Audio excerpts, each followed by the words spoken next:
Good evening and welcome to tonight's Board of Zoning Appeals meeting for October the 25th. We call the roll, please. Kelly Cruz Nicholson, Jeff Cook, Here. Rob Tidrow, Here. Sayward Salazar, Here. Nathan Sheets. Here. If everybody would, please rise and state the pledge with me. Pledge allegiance to the flag of the United States of America and to the republic for which it stands, one nation, under God, indivisible, with liberty and justice for all. In our packets for tonight, we got last month's 9/10 meeting minutes. If there are any additions, corrections, or adjustments that need to be made, we can hear those now. If not, I'll hear a motion to approve.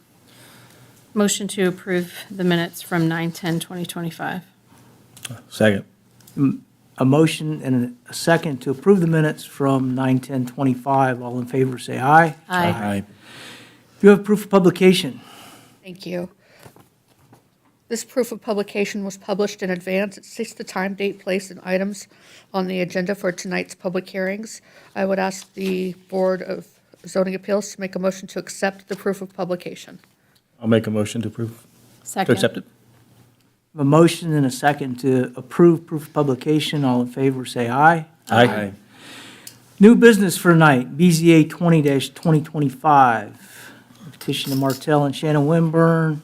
If the petitioners are here, and I know they are because I can see them, come up and tell us about your project that you want us to Good evening. What would you like to know? tell us about your project.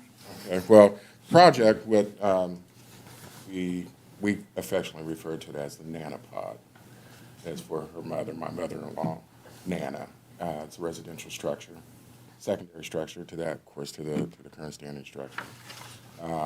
It's residential, and it's going to be about 512 square feet, the foundation, 16 feet wide, 32 foot long, and all the utilities will be tied into that of the primary residence, and that's pretty much it in a nutshell.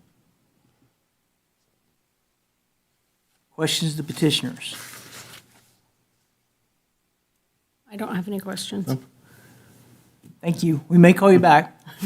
We have run into some snags, but All right, no problem. Would you like for us to remain in chamber, or? if you would, please. Okay.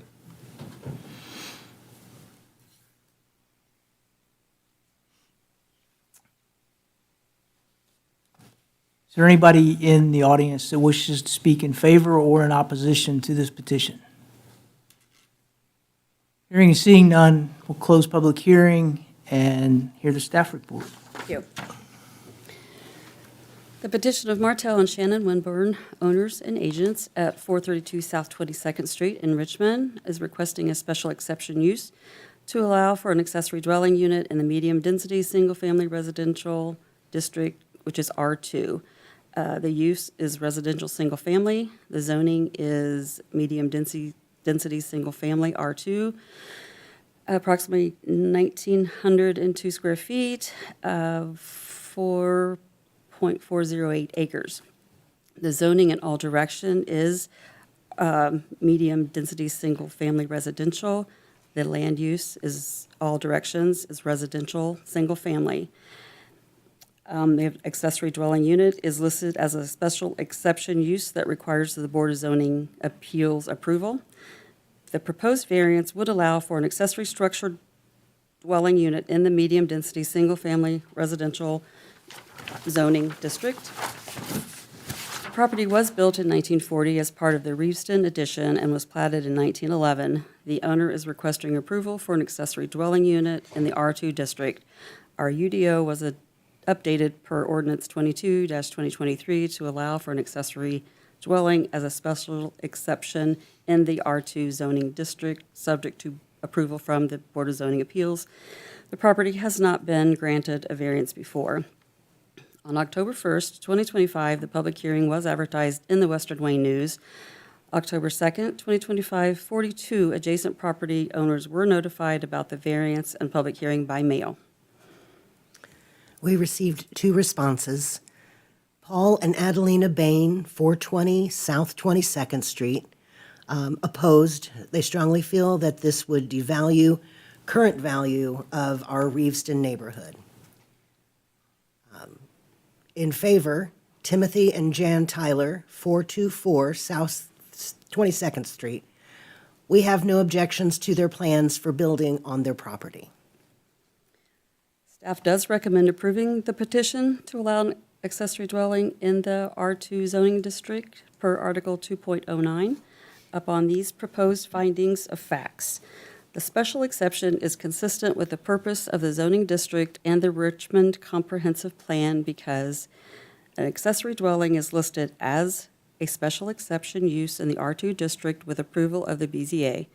The use does not conflict with the comprehensive plan. The plan's future land use identifies the property as part of a traditional neighborhood, which serves as a transition between rural and high-density areas such as commercial corridors and mixed urban development.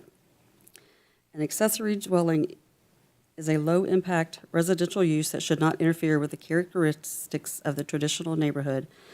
Number two, the special exception will not be injurious to the public health, safety, morals, and general welfare of the community because the accessory development standards in Article 5.03 of the UDO states that the accessory dwelling shall contain a bathroom, kitchen, sleeping facilities, one parking space shall be available for an accessory dwelling and shall utilize the utility connections that serve the primary structure. Number three, the special exception is in harmony with all adjacent land uses because an accessory dwelling will maintain character, scale, and aesthetic of the neighborhood while offering an increased housing option with minimal disruption. Number four, the special exception will not alter the character of the district because the exterior finish and facade of any accessory dwelling shall match closely, resemble, or significantly complement the materials and colors used on the primary structure, which are found in Article 5.099 of the UDO. Number five, the special exception will not adversely impact the property value because it will add value in the same way as any high-quality home improvement like a finished basement or a new addition. There are two written commitments. Number one, accessory dwelling may not be occupied until all general remodel permits have been approved and final inspection completed by the Richmond City Building Commissioner. And number two, we ask that the accessory dwelling be at least 45 feet back from the Southeast Street property line. And I'd be happy to answer questions. Questions to the staff? I do not have any questions. No questions. I would like to ask a question to the petitioners.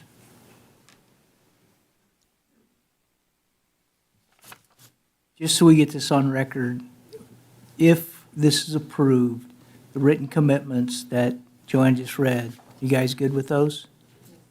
Thank you. That was my only question. That's it?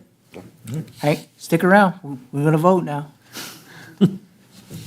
Mr. President. Yes, ma'am. And I did not catch this earlier. I usually try to review these staff reports. Can I suggest that staff change that number one accessory dwelling from may to shall not be occupied? Yes, please. And is that acceptable to the petitioner? That the word may instead says accessory dwelling shall not be occupied, not may not. So it's a word change. It's just a wording change. Written commitment number one will read, accessory dwelling shall not be occupied until all general remodel permits have been approved and final inspections completed by. Thank you. Shall is an operative word in code language. Yeah, that's me being nitpicky. Thank you. Thank you. Any other questions to the staff? Call the roll, please. Oh, we have to make a Oh, gotta need a motion first. I'll make a motion to approve BZA 2025 based on the finding of fact and two written commitments. I'll second. A motion is second to approve BZA 2025 with finding of fact and two written commitments. Call the roll, please. Jeff Cook, Aye. Rob Tidrow, Aye. Sayward Salazar, Aye. Nathan Sheets. Aye. Motion passes. Good luck to you. Next on our agenda is BZA 22-2025, Newton Real Estate Investments. If you would, please state your name and address for the record. Yes, my name is Dustin Shaw. My address is 915 North 16th Street here in Richmond. Tell us about your project. So I'm just trying to purchase this property at 1203 Northwest L Street, and I'd like to make that my primary residence. And so basically, just needed to get a variance on keeping it. It's been residential in the past, and just wanted to see if we could get that variance.